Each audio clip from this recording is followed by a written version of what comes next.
السلام علیکم.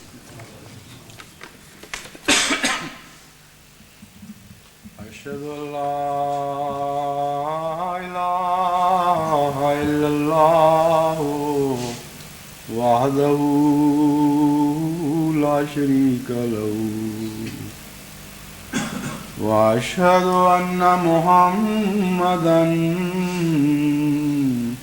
عبده ورسوله.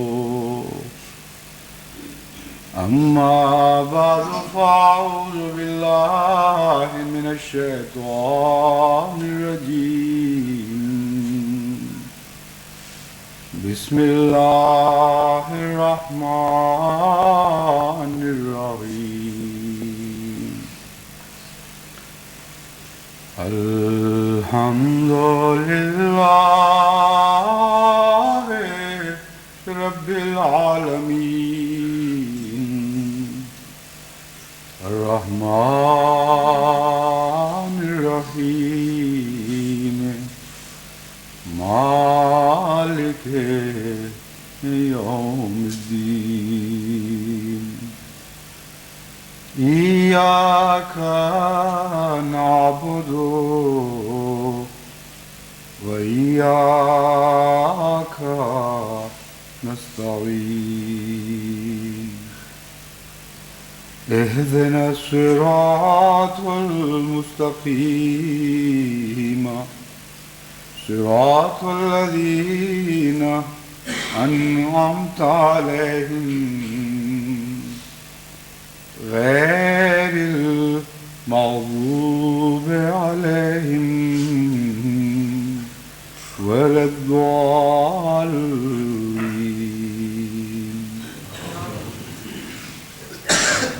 أولم يهد لهم كم أهلكنا من قبلهم من القرون يمشون في مساكنهم إن في ذلك لآيات أفلا يسمعون. أولم يروا أنا نسوق الماء إلى الأرض الجرز ونخرج به زرعا تأكل منه أنعامهم وأنفسهم تأكل منه أنعامهم وأنفسهم أفلا يبصرون.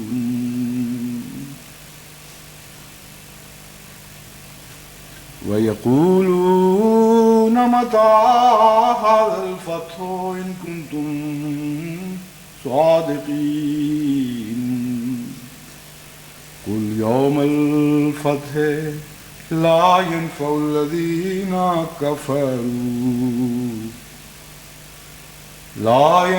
الذين كفروا إيمانهم ولا هم ينذرون.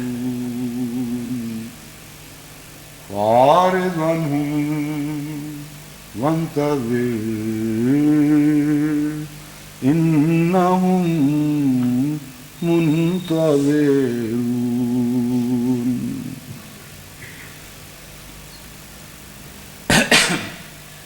یہ آیات جو میں نے تلاوت کی ہیں سورہ سجدہ کی آخری چند آیات ہیں. اللہ تعالیٰ اپنے انبیاء کے مخالفین کو عموماً اور بالخصوص حضرت اقدس محمد مصطفیٰ صلی اللہ علیہ وآلہ وسلم کے منکرین کو مخاطب کرتے ہوئے فرماتا ہے، یعنی خطاب تو ان سے نہیں براہ راست لیکن ان کے متعلق ہے. فرماتا ہے اولم یہد لہم کم اہلکنا من قبلہم، کیا یہ چیز انہیں ہدایت دینے کے لیے کافی نہیں ہے کہ ان سے پہلے ہم نے کتنی ہی بستیاں ہلاک کر دیں؟ یمشون فی مساکنہم، بستیوں سے مراد اہل بستی ہوتے ہیں، اور قرآن کریم کا یہ محاورہ ایک سے زیادہ مرتبہ انہی معنوں میں استعمال ہوا ہے کہ جب قرون کہا جاتا ہے تو مراد اہل بستی ہیں، تو جب فرماتا ہے کہ ہم نے بستیاں ہلاک کر دی تو مراد ہے اہل بستی کو ہلاک کر دیا۔ یمشون فی مساکنہم، اس کے دو معنی ہیں۔ اول یہ کہ وہ بھی تمہاری طرح امن کے ساتھ اپنے گھروں میں پھرا کرتے تھے، کوئی ان کو خوف نہیں تھا، وہ سمجھتے تھے کہ خدا کا عذاب ان کو نہیں پکڑ سکے گا۔ اور دوسرا معنی یہ ہے یمشون فی مساکنہم، کہ یہ لوگ جو آج تیرا انکار کر رہے ہیں یہ انہی گھروں میں تو بس رہے ہیں، انہی بستیوں میں تو رہتے ہیں جن بستیوں میں اس سے پہلے کچھ لوگ رہا کرتے تھے اور وہ ہلاک ہو گئے اور خدا کے عذاب نے ان کو پکڑ لیا۔ ان فی ذلک لآیات افلا یسمعون، اس میں یقیناً نشانات ہیں، بس کیا وہ سنتے نہیں؟ کیونکہ ماضی کے قصے ہو رہے ہیں اس لیے یہ نہیں فرمایا کہ کیا وہ دیکھتے نہیں، کیونکہ بسا اوقات ایک قوم تبھی خدا کے عذاب سے غافل ہوتی ہے جب وہ خدا کی پکڑ کو اپنی آنکھوں کے سامنے دیکھتے نہیں، وہ سمجھتے ہیں کچھ نہیں ہوتا، کوئی فکر کی بات نہیں، یوں ہی ڈراوے ہیں کہ خدا تعالیٰ پکڑ لیا کرتا ہے منکرین کو۔ تو فرماتا ہے کہ تم نے اپنی آنکھوں کے سامنے قوموں کو ہلاک ہوتے نہیں دیکھا، اولا یسمعون، پھر وہ کیا سنتے بھی نہیں؟ کیا ان کے کان نہیں ہیں کہ وہ پرانے قصے سنیں کہ اس طرح ہوتا چلا آیا ہے؟ اولم یروا انا نسوق الماء الی الارض الجرز، کیا انہوں نے یہ نہیں دیکھا کہ ہم پانی کو ہانکتے ہوئے خشک زمینوں کی طرف لے چلتے ہیں، فنخرج بہ زرعا، پھر ہم اس پانی کے ذریعے ان سے کھیتیاں نکالتے ہیں، تاکل منہ انعامہم وانفسہم، اسی سے وہ خود بھی کھاتے ہیں اور ان کے جانور بھی کھاتے ہیں۔ افلا یبصرون، کیا وہ دیکھتے نہیں اور کیا وہ نصیحت نہیں پکڑتے، بصیرت حاصل نہیں کرتے؟ اس آیت میں بظاہر پہلے مضمون سے کوئی جوڑ نظر نہیں آتا اور کوئی آپس کا تعلق دکھائی نہیں دیتا، ایک ماضی کی تاریخ کی طرف ذہن کو منتقل فرمایا گیا جو انکار کرنے والی قوموں کی ہلاکت کی تاریخ تھی، اور انسان کو متوجہ کیا کہ اس سے پہلے بھی خدا کی طرف سے بھیجے ہوئوں کا انکار کرنے والے خدا کی پکڑ کے نیچے آتے رہے اور بسا اوقات اپنی بستیوں سمیت اپنے علاقوں سمیت ہلاک ہو جاتے رہے۔ اور پھر اچانک اس کے بعد یہ فرمانا کہ کیا تم نے بادلوں کو نہیں دیکھا، کیا تم نے بارش کو نہیں دیکھا، اس پانی کو نہیں دیکھا جسے خدا ہانکتا ہوا ایک بستی کی طرف لے آتا ہے؟ ان دونوں آیات کا کیا تعلق ہے؟ تعلق یہ ہے کہ دونوں جگہ مذہب کی بات ہو رہی ہے۔ مذہب میں جب خدا تعالیٰ کسی کو بھیجتا ہے اپنا نمائندہ بنا کر تو مذہبی دنیا میں دو قسم کے واقعات رونما ہوتے ہیں، ایک ہلاکت کے پیغام ہوتے ہیں منکرین کے لیے اور ایک زندگی کے پیغام ہوتے ہیں ماننے والوں کے لیے۔ تو قرآن کریم چونکہ اسی کے متعلق ذکر فرما رہا ہے کہ جب اللہ اپنے انبیاء بھیجتا ہے تو پھر اختیار مل جاتا ہے قوموں کو، یا تو انہیں تسلیم کر لیں اور اپنے لیے زندگی کے سامان پیدا کریں، یا ان کا انکار کر دیں اور ہلاک ہو جائیں۔ کیونکہ یہ اسی ضمن میں خدا تعالیٰ تمثیلات سے کے ذریعے مختلف رنگ میں آیات کو پھیر پھیر کر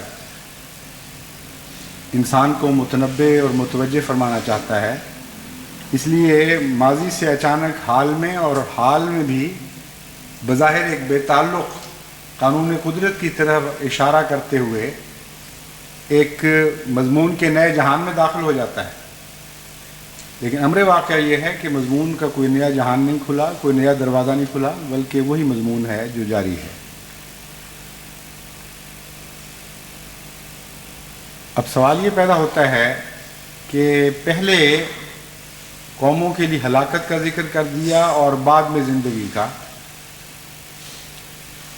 انکار کے بعد اگر ہلاکی ہو جانا ہے تو پھر زندہ کیسے ہوں گی؟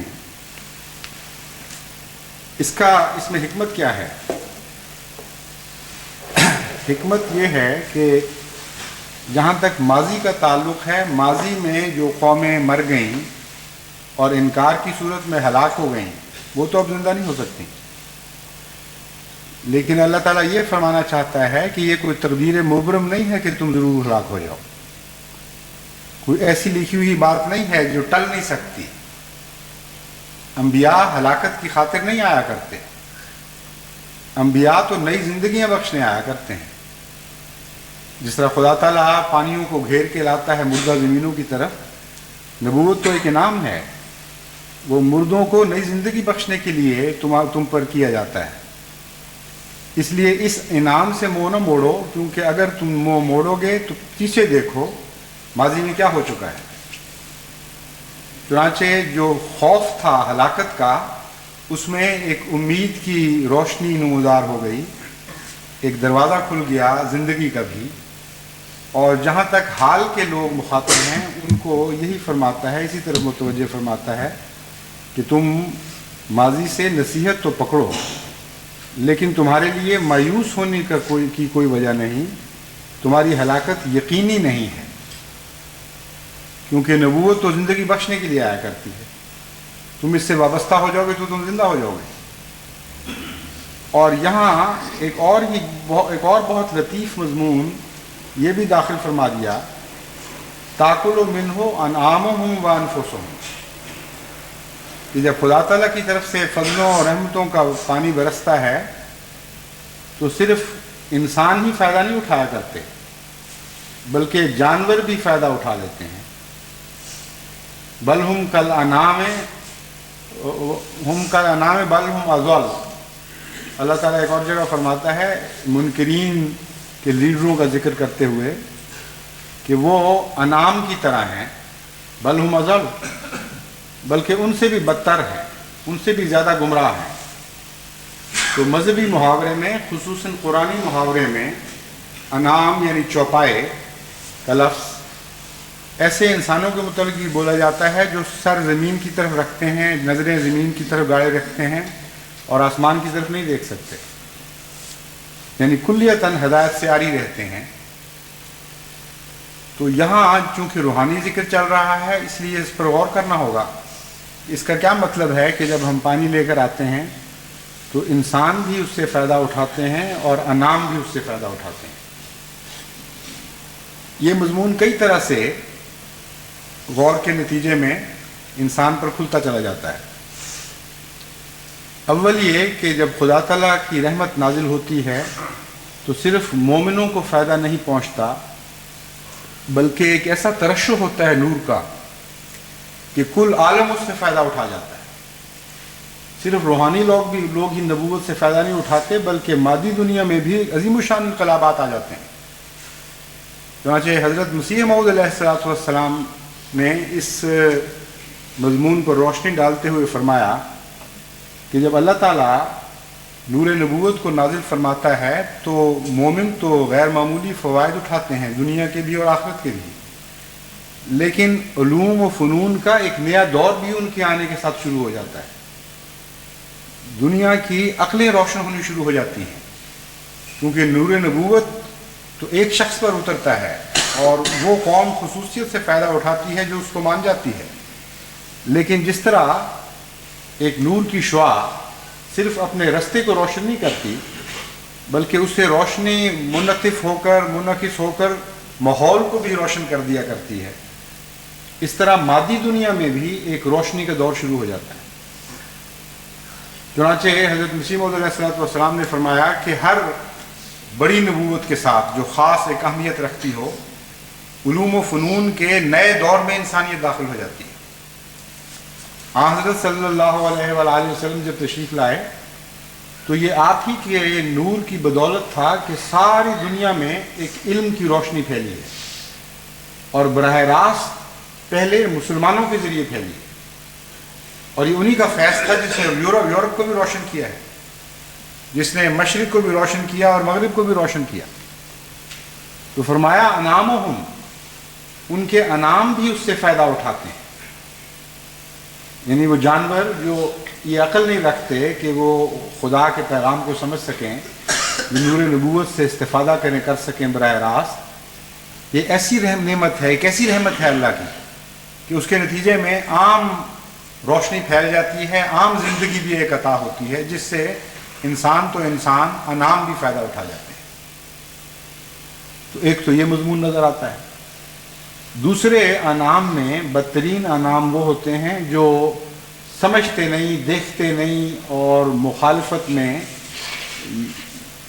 اپنا ایڑی چوٹی کا زور لگاتے ہیں۔ چنانچہ قرآن کریم نے دوسری آیت میں واضح طور پر ایسے لوگوں کا ذکر فرمایا ہے کہ یہ انعام ہیں بلکہ ان سے بھی اذل ہیں۔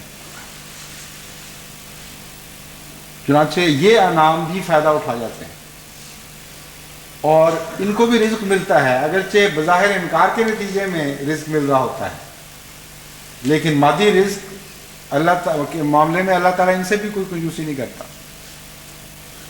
چنانچہ آپ یہ دیکھیں گے کہ وہ مولوی جو حضرت مسیح موعود علیہ الصلوۃ والسلام کی آمد سے پہلے صرف گاؤں میں بٹنے والی روٹیوں پر پلا کرتے تھے، اور جن کو گھر میں جو بچ جاتا تھا وہ تقسیم کیا جاتا تھا، بلکہ دروازے کھٹکھٹا کے وہ اپنی روٹی مانگا کرتے تھے کہ کچھ بچا ہوا سالن ہو تو دے دو۔ ایک طرف مغرب کے وقت فقیروں کی آوازیں آیا کرتی تھی کہ راہ مولا کچھ دے دو، اور دوسری طرف مولوی صاحب بیچارے یا ان کے بچے ان کے جو ان سے پڑھا کرتے تھے وہ دروازے کھٹکھٹا رہے ہوتے تھے۔ اور ایک طرف یہ حال ہوا کہ مولوی کے رزق کا دروازہ احمدیت کے انکار میں کھل گیا، جتنی بڑی مخالفت کرے اتنے زیادہ اس کو پیسے نصیب ہوں۔ چنانچہ آج بھی جو روٹیاں تقسیم ہو رہی ہیں بے شمار، یہ حضرت مسیح موعود علیہ الصلوۃ والسلام کی خیرات ہے۔ انعامہم، قرآن کریم منکرین کو انعام فرما رہا ہو، اور فرماتا ہے کہ جب ہم پانی بھیجتے ہیں رحمت کا تو صرف ماننے والے یعنی انسانی فائدہ نہیں اٹھاتے، منکرین بھی اس سے استفادہ کرنے لگ جاتے ہیں، ان کو بھی فیض پہنچ جاتا ہے۔ عجیب شان ہے خدا تعالیٰ کی رحمت کی، اگرچہ یہ عارضی ہے، اس کے بعد شدید نقصان بھی پہنچتے ہیں یعنی عقبہ کے لحاظ سے، لیکن جہاں تک دنیا کا فنومینا ہے اس میں خدا پھر یہ تفریق نہیں کرتا۔ چنانچہ کئی پہلوؤں سے اس آیت کو ہم بڑی شان کے ساتھ اپنی آنکھوں کے سامنے پورا ہوتے دیکھتے ہیں۔ پھر فرماتا ہے وَيَقُولُ أَفَلَا يُبْصِرُونَ، لیکن یہ اس وجہ سے تو نہیں ہم فضل نازل فرمایا کرتے، روحانی زندگی عطا کرنے کے لیے پانی لاتے ہیں کہ وہ صرف روٹی کھا لیں اور کھا کے مر جائیں۔ ان کا نور بصیرت تیز کرنے کی خاطر یہ واقعہ رونما ہوتا ہے۔ لیکن عجیب بدبخت اور بدقسمت لوگ ہوتے ہیں جو فائدے تو اٹھا رہے ہیں لیکن ان کا نور بصیرت سیکل نہیں ہوتا، وہ کچھ دیکھ نہیں سکتے۔ کیوں نہیں دیکھتے؟ وہ کیوں سمجھتے نہیں کہ کیا رونما ہو رہا ہے ان کے سامنے؟ جواب میں وہ یہ کہتے ہیں جب ان کو متوجہ کیا جاتا ہے وَيَقُولُونَ مَتَىٰ هَٰذَا الْفَتْحُ إِن كُنتُمْ صَادِقِينَ۔ اب اس آیت نے اس مضمون کو پوری طرح کھول دیا کہ ہم تمام ذکر بظاہر دنیا کی باتوں کا کر رہے تھے، یعنی پانی کا آنا اور کھیتیوں کا نکلنا، لیکن دراصل روحانی باتیں ہو رہی تھیں۔ اور اس زمانے کے جو انعام تھے وہ زیادہ عقل رکھتے تھے اس لحاظ سے، کیونکہ وہ بات سمجھ گئے فوراً۔ اس زمانے کے انعام کی تو بالکل ہی عقلیں ماری گئی ہیں بیچاروں کی، ان کو ان تفصیلات کی سمجھ ہی کچھ نہیں آتی۔ لیکن حضرت صلی اللہ علیہ وآلہ وسلم کے جو مخاطبین تھے وہ فوراً سمجھ گئے کہ کیا بات ہو رہی ہے۔ انہوں نے کہا یہ تو اپنی فتح کی باتیں کر رہا ہے، یہ تو یہ کہہ رہا ہے کہ میرے منکرین ہلاک ہو جائیں گے اور جو زندہ رہے گا مجھ سے زندگی پائے گا، اس پانی سے فیض یاب ہوگا جو مجھ پر اتر رہا ہے آسمان سے۔ تو فوراً وہ پوچھتے ہیں ان آیات کے جواب میں متا ھذا الفتح ان کنتم صادقین، کب ہوگا وہ فتح، کب ہوگی وہ فتح، کب وہ دن آئے گا، اگر تم سچے ہو تو بتاؤ پھر۔ اس کے جواب میں قرآن کریم فتح کا کوئی دن معین نہیں فرماتا، بالکل نہیں بتاتا کہ فلاں تاریخ کو فتح ہو جائے گی، یا اتنے سال کے بعد فتح ہو جائے گی، یا اتنے مہینے کے بعد فتح ہو جائے گی۔ پوچھ تو وہ یہ رہے تھے کہ قل متی ھذا الفتح، جواب ان کو یہ ملتا ہے قل یوم الفتح، قل یوم الفتح لا ینفع الذین کفروا ایمانہم ولا هم ینذرون۔ اے محمد صلی اللہ علیہ وسلم، تو ان سے یہ کہہ دے کہ تم کس دن کے متعلق پوچھ رہے ہو، تمہارا اس سے کیا تعلق،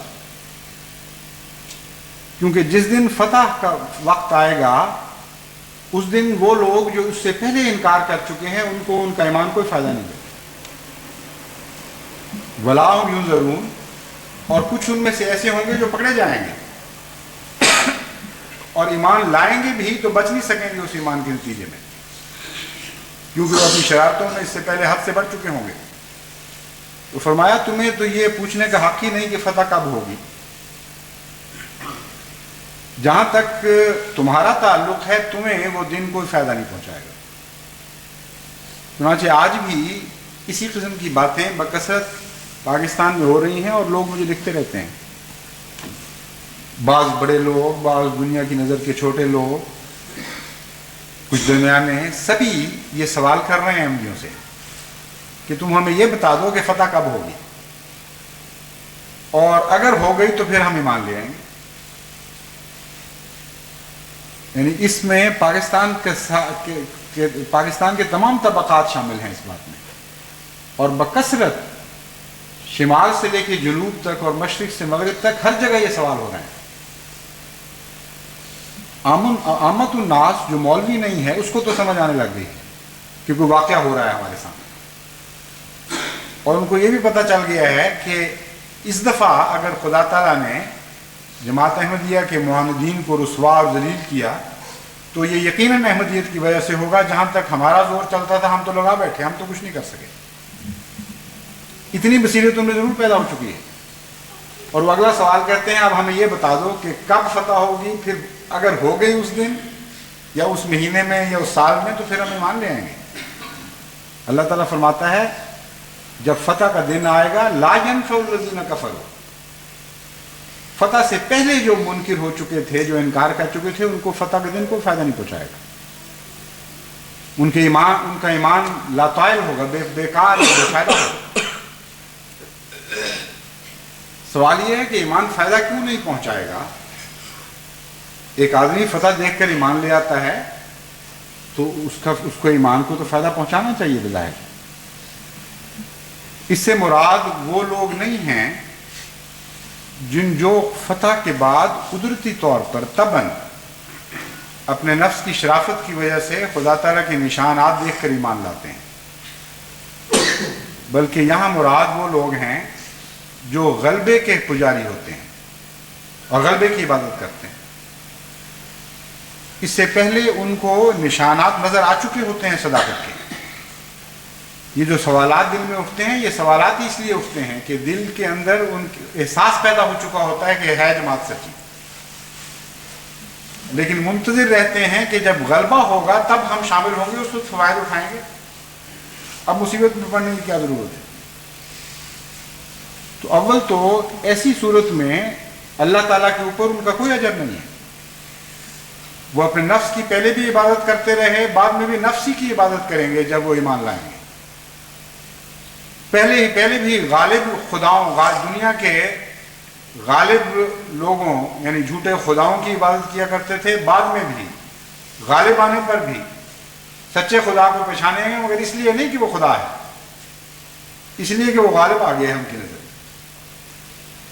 تو اگر آپ تجزیہ کریں ان کی نفسی کیفیات، نفسانی کیفیات کا اور نفسیاتی کیفیات کا، تو وہ اپنے نفس کے غلام ہیں، اور نفس کو جہاں سے فائدہ پہنچتا ہے وہاں وہ سر جھکانے کے لیے تیار ہیں۔ تو کیسے ان کو فائدہ پہنچے گا پھر اگر وہ فتح کے بعد ایمان لائیں گے؟ دوسرا اس میں ایک اور بھی مضمون ہے، اور وہ یہ کہ فتح سے پہلے کے ایمان کے نتیجے میں انسان دکھوں اور مصیبتوں میں مبتلا ہوتا ہے، اور ایمان کا ثواب اس چیز سے براہ راست تعلق رکھتا ہے، اور دو طرح سے، کم سے کم دو طرح سے ایمان ایسے انسان کو فائدہ پہنچاتا ہے۔ اول تو یہ کہ خدا کے منہ کی خاطر وہ دکھ اٹھا رہا ہوتا ہے، آپ کی خاطر کوئی ذرا سی تکلیف اٹھائے تو آپ میں سے جو شرفاء ہیں، شریف النفس لوگ ہیں، بعض دفعہ آپ کا دل چاہتا ہے کہ ہم سب کچھ اس پہ فدا کر دیں۔ تو خدا کے متعلق تصور بھی آپ نہیں کر سکتے کہ وہ اپنی خاطر دکھ اٹھانے والوں سے کتنا پیار کرتا ہے۔ تو وہ وقت جب جو خدا کا پیار حاصل کرنے کا تھا وہ تو کھو دیا انہوں نے، جب خدا کی خاطر اپنے آرام چھوڑنے کا وقت تھا وہ تو انہوں نے ضائع کر دیا۔ اب جب وہ وقت ہاتھ سے نکل گیا، غلبے کے وقت تمہیں کون دکھ پہنچائے گا؟ اس وقت تمہارا ایمان تمہیں فائدہ نہیں دے سکتا۔ دوسرا یہ کہ اندرونی اصلاح کے لیے بھی دکھ ضروری ہے۔ جب تک انسان اعلیٰ مقصد کی خاطر تکلیف نہیں اٹھاتا، اس کے نفس کی اصلاح نہیں ہوتی۔ چنانچہ ہمارا بھی تجربہ ہے کہ جماعت پہ جب آسائش کے دور آتے ہیں تو کچھ سستیاں پیدا ہونی شروع ہو جاتی ہیں، اور جب تکلیف اور تنگی کے دور آتے ہیں تو اسی جماعت میں سے نئے نئے ہیرے چمکتے ہوئے نکلنے شروع ہو جاتے ہیں، کیفیت بدلنے لگ جاتی ہے۔ تو اللہ تعالیٰ فرماتا ہے کہ وہ جو قدرتی ایک خدا تعالیٰ نے کارخانہ بنا رکھا تھا تمہاری اصلاح کا، وہ تو بند ہو گیا۔ وہ دکھوں کے زمانے تو لد گئے، اب تو فتح کے زمانے آ گئے۔ اب تم کس طرح اپنے نفس کی اصلاح کرو گے؟ ان آزمائشوں میں سے گزرے ہی نہیں ہو جو آزمائشیں نفس کی اصلاح کیا کرتی ہیں۔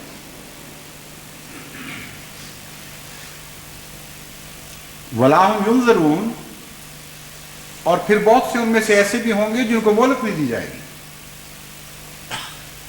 یعنی ایمان فائدہ دے نہ دے یہ الگ بحث ہے، اس وقت ان کے پکڑے جانے کا وقت آئے گا، اور جب پکڑے جانے کا وقت آ پہنچے تو پھر یہ کہنا کہ اب میں ایمان لے آتا ہوں، اس کے تو کوئی معنی نہیں رہتے، کوئی حقیقت ہی نہیں۔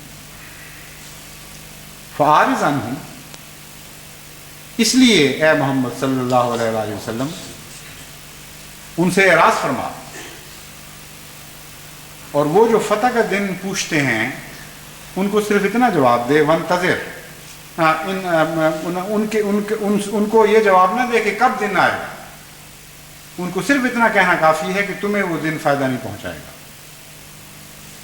وَانْتَظِرْ، اور تو انتظار کر، إِنَّهُمْ مُنْتَظِرُونَ، وہ بھی انتظار کر رہے ہیں، وہ بھی کچھ دیکھنا چاہتے ہیں۔ اب انتظار کا حکم تو فرما دیا، لیکن کتنا انتظار کر، کب تک دیکھ، کس دن وہ طلوع، کب وہ وقت آئے گا کہ یہ صبح طلوع ہوگی، اس کے متعلق ذکر نہیں فرمایا کہ کب ہوگا۔ جہاں تک جماعت احمدیہ کا تعلق ہے، جماعت احمدیہ بھی اس وقت ایسے ہی دور سے گزر رہی ہے کہ انتظار ہی کا ہمیں حکم ہے، اور انتظار ہم کرتے چلے جائیں گے۔ لیکن جہاں تک خوشخبریوں کا تعلق ہے، وہ اللہ تعالیٰ کے فضل کے ساتھ مسلسل جاری ہے، اور تمام دنیا میں حیرت انگیز طور پر ایک دوسرے سے انطباق رکھتی ہوئی، ایک دوسرے سے مطابقت رکھتی ہوئی رویا اللہ تعالیٰ دکھا رہا ہے جماعت کو، اور حیرت کے ساتھ انسان دیکھتا ہے کہ بعض مہینوں میں ایک ہی مضمون کی رویا مشرقی ممالک میں بھی دکھائی جا رہی ہیں اور مغربی ممالک میں بھی دکھائی جا رہی ہیں، اور ایسی زبان میں دکھائی جاتی ہیں جن کو دیکھنے والا سمجھ بھی نہیں رہا ہوتا۔ اور یہ جو سلسلہ ہے یہ ایک خاص اپنے اندر اندرونی حکمت اور منطق رکھتا ہے، اس کی اپنی ایک زبان ہے، اور جب وہ اکٹھی ہوتی ہیں ساری دنیا سے رویا اور بعض کشوف اور بعض الہامات، تو ایک تصویر نکلتی چلی جا رہی ہے۔ اس کے ساتھ ہی جیسا کہ میں نے بیان کیا ہے، بار بار اللہ تعالیٰ نے مبشرات بھی عطا فرمائیں، کشوف دکھائے، الہاماً تسلی دلائی۔ اس لیے میں گزشتہ چند ماہ سے جماعت کو بار بار خوشخبریاں دے رہا ہوں کہ تم بالکل مطمئن رہو، اللہ تعالیٰ اپنی قدرت کے نشان دکھائے گا اور تمہیں کبھی ضائع نہیں کرے گا۔ یہ بات تو دنیا میں کوئی ٹال ہی نہیں سکتا، یہ تقدیر تو بدل سکتی ہی نہیں کہ جماعت احمدیہ غالب آئے، اس لیے کوئی غم اور کوئی فکر نہیں۔ ان امور کو دیکھ کر بعض لوگ پریشان ہو گئے ہیں، اور بعضوں نے مجھے کچھ پیار سے، محبت سے اور ادب کے ساتھ سمجھانے کی بھی کوشش کی ہے کہ تم فتح کی باتیں کر رہے ہو، خوشخبریاں دے رہے ہو جماعت کو، پتہ نہیں وہاں کیا حالات ہیں۔ چنانچہ بعض ان میں سے یہ کہہ رہے تھے مجھے، اور انہوں نے حالات کا ایک اندازہ لگایا ہے دنیا کے لحاظ سے۔ وہ کہتے ہیں کہ دیکھو پاکستان میں ریفرینڈم کے نام پر جو کچھ بھی ہوا، بہرحال 5 سال کے لیے ایک ضمانت مل گئی، اور ہم اپنی قوم کو جانتے ہیں، ہم اپنی قوم کی نفسیات سے باخبر ہیں۔ اس وقت وہ ان کی اخلاقی حالت مسلسل استبداد کے نیچے رہ کر، مسلسل آمروں کے نیچے وقت گزار کر ایسی گر چکی ہے کہ ان میں طاقت نہیں رہی ہے مقابلے، اور وہ دھاندلیوں کے باوجود بھی اٹھنے کی اہلیت ہی نہیں رکھتے۔ ان سے آپ کیا توقع رکھ سکتے ہیں؟ کھل کر بات مجھے کہتے ہیں ہم اپنی قوم کی نفسیات کو اس سے باخبر ہیں۔ ہوگا یہ کہ چونکہ یہ اقتدار بظاہر 5 سال کے لیے پختہ ہو چکا ہے، خوب گڑ گیا ہے، اس لیے اب جتنی بھی قوم ہے اس میں سے ہر پارٹی کے لوگ بھیڑ چال کے طور پر آگے دوڑیں گے، اور ہر ایک یہ سوچے گا کہ میں اس موقع سے پیچھے نہ رہ جاؤں۔ اس سے پہلے جنہوں نے تعاون کیا تھا 5-6 سال ہو گئے، 7 سال ہو گئے کسی کو، ابھی تک وہ موجیں لوٹتے رہے اور ہم باہر بیٹھے خام خواہ منہ دیکھتے رہ گئے۔ اب ایک اور موقع خدا نے دیا ہے، کیوں نہ آگے بڑھو اور اس پارٹی کے ساتھ شامل ہو جو حکومت کے ساتھ ہے۔ اگر ان کو ملا چاہیے تو ملا کے بھیس میں سامنے آؤ، اگر ان کو جھوٹے لوگ چاہیے تو جھوٹے بن کر سامنے آؤ، اگر انہیں بد کردار چاہیے تو بد کردار ہو کر سامنے آؤ۔ ہر چیز کو قربان کر دو، مگر اپنے نفس کو قربان نہ کرو۔ ہوش کرو، عقل کرو، آگے بڑھو، اور جو وقت کا عمل کہتا ہے اس کے مطابق عمل شروع کرو۔ یہ ہے قوم کی نفسیات ان کے نزدیک، کہنے والوں کے نزدیک۔ اور جو تازہ دیکھ کر آئے ہیں وہاں کے حالات، وہ کہتے ہیں کہ بالکل یہی کیفیت ہے۔ تم دیکھو گے کہ اچانک ایک بند ٹوٹ جائے گا، ہر ایک دوسرے سے خوشامد میں سبقت کرنے لگے گا، ہر ایک اپنے سابقہ دعاوی سے منہ موڑ لے گا، کہے گا جو تو غلطی ہو گئی تھی اب ہمیں ہوش آ گئی ہے، آپ تو سچے مسلمان، دنیا اور دنیا اسلام کے محسن اعظم، آپ تو اس لائق ہیں کہ آپ کو امیر المومنین کہا جائے، خلیفۃ المسلمین کہا جائے، آپ سے عدم تعاون کر کے ہم نے اپنی دنیا اور عاقبت دونوں بگاڑنی ہے۔ یہ کہتے ہوئے، توبہ کرتے ہوئے لوگ آگے آئیں گے اور ٹکٹ مانگنا شروع کر دیں گے، اور اس وقت پھر عوام کو روک کوئی نہیں سکے گا۔ یہ جب ایک دفعہ بند ٹوٹ جائے اور ہلہ بولا جائے تو ریفرینڈم والا حال نہیں ہوگا۔ اس وقت ایک آدمی کا انٹرسٹ تھا ریفرینڈم کے وقت، اب وہ کہتے ہیں ساری قوم کے اندر چھوٹے چھوٹے حلقوں میں ہر مقامی لیڈر کی دلچسپی اس بات میں ہوگی کہ وہ آگے آ جائے۔ تو ایک آدمی کی دفعہ تو بیٹھے رہے تھے دلچسپی کے ساتھ گھروں میں، ان کو پرواہ کوئی نہیں تھی، کوئی ان کو ووٹ ڈالتا ہے کہ نہیں ڈالتا۔ لیکن اب جب کہ وہ آ چکے ہیں، اب تو وہ ساروں کو پرواہ ہو گئی ہے ان کی، اور اپنی خاطر ہر حلقے میں کچھ وقت کی حکومت کے پجاری پیدا ہو جائیں گے اور ان کو پھر روک نہیں سکے گا کوئی۔ چنانچہ اگر اخبارات کی خبریں درست ہیں تو اس قسم کا ماحول پیدا بھی ہو چکا ہے۔ تو انہوں نے مجھے سمجھانے کی کوشش کی کہ یہ کوئی وقت ہے ایسی باتیں کرنے کا، خوشخبریوں کا، مگر ان کو پتہ نہیں کہ یہی تو وقت ہوا کرتا ہے۔ مذہب کی دنیا میں تو یہی وقت ہوا کرتا ہے، باہر کی دنیا کا مجھے علم نہیں۔ جب رات خوب بھیگ جاتی ہے اور ٹھہر جاتی ہے، جب وقت رینگنا بھی بند کر دیتا ہے، یوں لگتا ہے کہ اب مصائب کبھی ختم نہیں ہوں، اس وقت خدا کی رحمتیں جلوہ دکھاتی ہیں اور بڑی قوت کے ساتھ دلوں پر الہام کرتی ہیں کہ تمہاری فتح کی صبح طلوع ہونے والی ہے، اس سے مایوس نہیں ہو۔ اس لیے یہی تو وقت ہے، ورنہ تو ہم دنیا کے بندے ہوں گے، پھر ہم میں اور خدا کے بندوں میں فرق کیا رہے؟ میں کہا تم دنیا کی علامتیں پڑھتے رہو اور فیصلے دیتے رہو، میں تو وہی کہوں گا جو خدا مجھے کہتا ہے۔ اللہ کی حکمت بالغہ زیادہ جانتی ہے کہ وہ وقت کب آئے، مگر خوشخبریوں کا وقت بہرحال آ چکا ہے، ورنہ وہ کبھی خوشخبریاں نہ دیں۔ ان کے پورا ہونے کے دن کب ہوں گے یہ میں نہیں جانتا، لیکن یہ میں جانتا ہوں کہ اللہ تعالیٰ کو علم ہے کہ خوشخبریاں دینے کا وقت آ چکا ہے. یہ وقت ہے کہ قوم کو لازماً بتانا پڑے گا کہ خدا تمہارے ساتھ ہے اور خدا تمہارا ساتھ کبھی نہیں چھوڑے گا. اس لیے اسی خدا نے جس نے حضرت محمد مصطفیٰ صلی اللہ علیہ وآلہ وسلم سے فرمایا فَأَعْرِضْ عَنْهُمْ وَانْتَظِرْ، اسی خدا کے کلام میں آپ سے عرض کرتا ہوں اور آپ کو سمجھاتا ہوں کہ ان لوگوں سے اعراض کریں اور انتظار کرتے رہیں. یہ تقدیر تو بہرحال کوئی ٹال نہیں سکتا کہ آپ نے لازماً فتح یاب ہونا ہے. کوئی دنیا کی طاقت اس تقدیر کو ٹال نہیں سکتی. اور حضرت مسیح موعود علیہ السلام کے دشمنوں نے لازماً ذلیل و رسوا ہونا ہے. حضرت مسیح موعود علیہ السلام فرماتے ہیں اگر تیرا بھی کچھ دین ہے بدل دے جو میں کہتا ہوں کہ عزت مجھ کو اور تجھ کو ملامت آنے والی. اس لیے یہ باتیں کہنے کا تو ابھی وقت ہے. مگر جہاں تک اس بات کا تعلق ہے کہ امیدیں بن جائیں اور لوگ جلدی سمجھنے لگ جائیں اور کچھ تاخیر ہو جائے اور پھر دلوں کو ٹھوکر لگے اور پھر آپ کو بھی صدمہ پہنچے کہ وہ ہو یہ کیا ہو گیا، بعض لوگوں نے اس بات کا بھی اظہار کیا ہے. یعنی مجھے سمجھاتے ہیں کہ تمہیں ٹھوکر نہ لگ جائے، صدمہ نہ پہنچ جائے. ان کو علم نہیں ہے کہ میں تو اس مٹی کا بنا ہی نہیں ہوا. اللہ تعالیٰ کے فضل کے ساتھ اللہ سے میرا عاجزی اور انکسار کا جہاں تک تعلق ہے، خدا سے ناراضگی اور مایوسی کا تو سوال ہی نہیں پیدا ہوتا. جہاں تک امنگوں کا تعلق ہے، اپنے رب کی رحمت سے امیدوں کا تعلق ہے، اپنے استحقاق کے نتیجے میں نہیں، میں اس لیے کہ وہ رحمان اور رحیم ہے. میری امیدوں کی انتہائی کوئی نہیں ہے، امنگوں کا کوئی آخری کنارہ نہیں ہے. لیکن جہاں تک رضا اور تسلیم کا تعلق ہے، میرا سر تو اس کی پاؤں کی خاک سے اٹھ ہی نہیں سکتا. اس لیے اس سے کس طرح کا صدمہ ہو سکتا ہے، اس سے کیسے انسان ٹھوکر کھا سکتا ہے. حضرت مسلم موعود نے جو بات کہی تھی وہی بات آج بھی سچی ہے.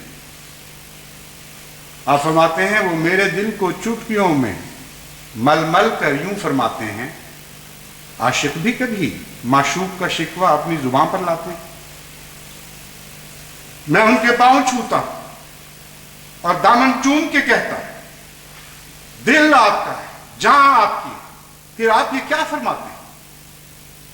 سہ میرے خدا، اگر ساری زندگی مجھے بیابانوں میں سفر کرتے بسر ہو جائے اور ایک لمحہ بھی چین نہ رہے، تب بھی خدا کی قسم میں تیری رحمت سے کبھی مایوس نہیں ہوں گا اور یہ جماعت تیری رحمت سے انشاءاللہ کبھی مایوس نہیں ہوگی. تو خوشخبریاں دے رہا ہے، ہم ایمان لاتے چلے جا رہے ہیں. تو کہتا ہے تمہاری فتح کے دن آ رہے ہیں، ہم کہتے ہیں آمنا و صدقنا، وہ ضرور آئیں اور کوئی نہیں جو ان کو ٹال سکتا ہے. مگر جہاں تک انتظار کا تعلق ہے، تو نے جتنا انتظار کروانا ہے کروا اور دیکھے گا اے خدا تو ہی ہمیں توفیق بھی عطا فرمائے گا کہ ہم انشاءاللہ تعالیٰ اس انتظار میں کبھی کوئی شکوہ کا کلمہ زبان پر نہیں لائے. یہ تو ہے تسلیم و رضا کی کیفیت.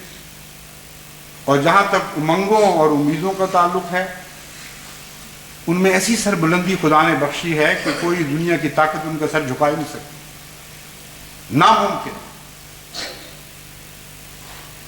مجھے تو یوں لگتا ہے کہ ہر روز میں خدا کی فتح کو قریب آتے دیکھ رہا ہوں، ان علامتوں کی وجہ سے نہیں جو برعکس نتیجے ظاہر کر رہے ہیں، بلکہ ان مبشرات کے نتیجے میں، ان کشوف کے نتیجے میں، تمام دنیا پر جو ترشح ہو رہا ہے اللہ تعالیٰ کی طرف سے خوشخبریوں کا، ان کے نتیجے میں.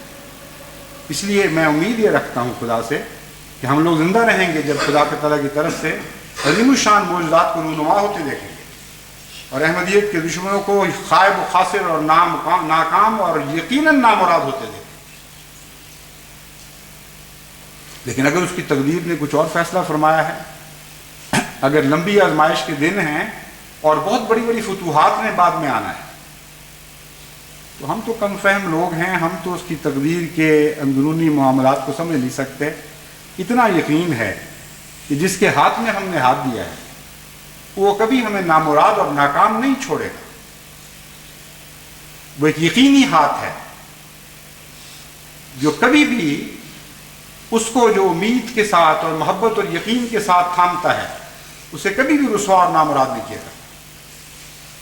وہ کسی بے وفا کا ہاتھ نہیں ہے، وہ قادر و توانا سب وفاداروں سے بڑھ کر وفادار کرنے والے کا ہاتھ ہے. اس لیے اس ہاتھ کو تھامے رہیں، اپنی عبودیت کے مقام کو سمجھتے رہیں، اور اس خدا کی عظمت کو دیکھیں تو اپنی امیدوں کو بلند کریں، اور اپنی عبودیت کی طرف نگاہ کریں تو زمین میں بچ جائیں اور خاک بن جائیں اس کے پاؤں کی، اور وہم و گمان بھی نہ کریں کہ آپ بھی کسی رنگ میں شکوے کا حق رکھتے ہیں.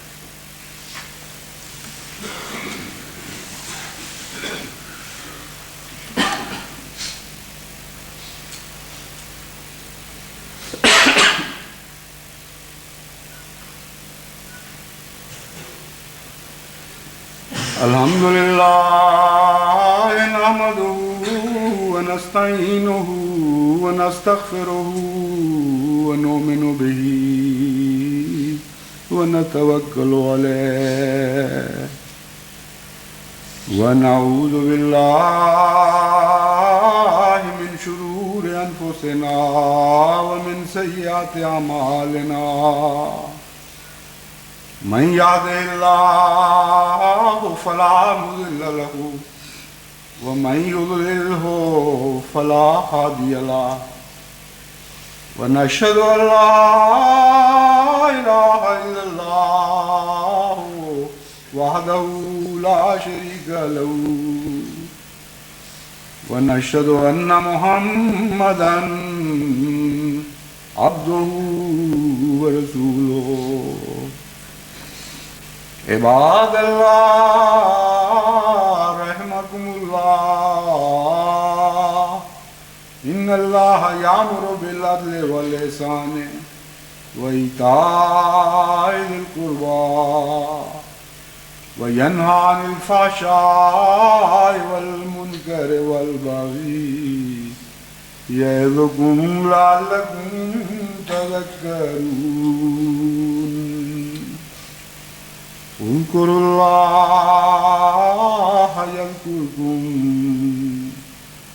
وادعوه يستجب لكم